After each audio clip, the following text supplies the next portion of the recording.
ಎರಡನೇ ದಿನದ ವೇದಿಕೆ ಕಾರ್ಯಕ್ರಮ. ಈ ಕಾರ್ಯಕ್ರಮವನ್ನು ಜಗಳೂರು ಕಾಂಗ್ರೆಸ್ನ ಶಾಸಕ ಬಿ ದೇವೇಂದ್ರಪ್ಪ ಉದ್ಘಾಟಿಸಿದರು.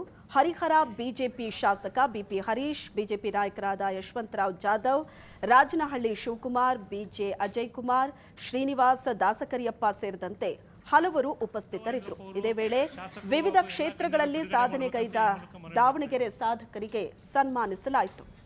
ಇವತ್ತು ದಾವಣಗೆರೆ ಸಂಭ್ರಮ ಕೊನೆ ದಿನವಾಗಿದ್ದು ಇಂದು ಮುದ್ದು ಮಗು ಹಾಗೂ ವೇಷಭೂಷಣ ಸ್ಪರ್ಧೆ, ಮಕ್ಕಳಿಗೆ ಬೆಂಕಿ ರಹಿತ ಅಡುಗೆ ಕಾರ್ಯಕ್ರಮ ಹಮ್ಮಿಕೊಳ್ಳಲಾಗಿದೆ.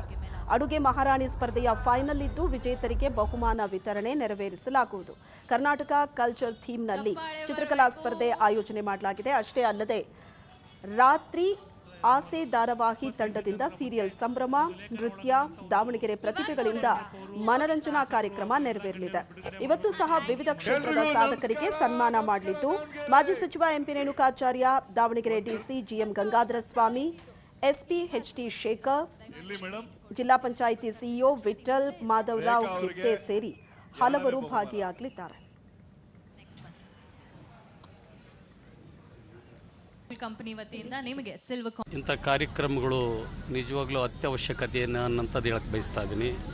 ಅದರಾಗೂ ವಿಶೇಷವಾಗಿ ಮಧ್ಯ ಕರ್ನಾಟಕದಲ್ಲಿ ನಮ್ಮ ದಾವಣಗೆರೆ ಏನು ಬೆಣ್ಣೆ ದೋಸೆ ಭಾಳ ಹೆಸರುವಾಸಿ ಆಗಿರೋಂಥದ್ದು.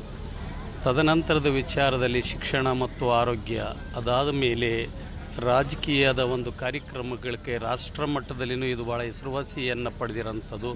ಯಾವುದೇ ಕಾರ್ಯಕ್ರಮ ಮಾಡಿದ್ರು, ಯಾವುದೇ ಪಕ್ಷದವರು ಇಲ್ಲಿ ಪ್ರಾರಂಭ ಮಾಡಿದ್ರು ಇಲ್ಲಿಂದನೇ ಬರ್ತಾರೆ.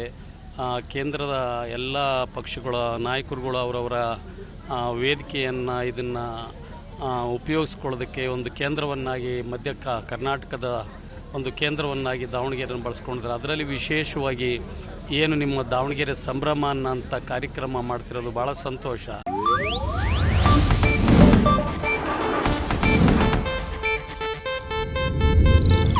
ಇದು ಏಷ್ಯಾನೆಟ್ ನ್ಯೂಸ್ ನೆಟ್ವರ್ಕ್ ಪ್ರಸ್ತುತಿ.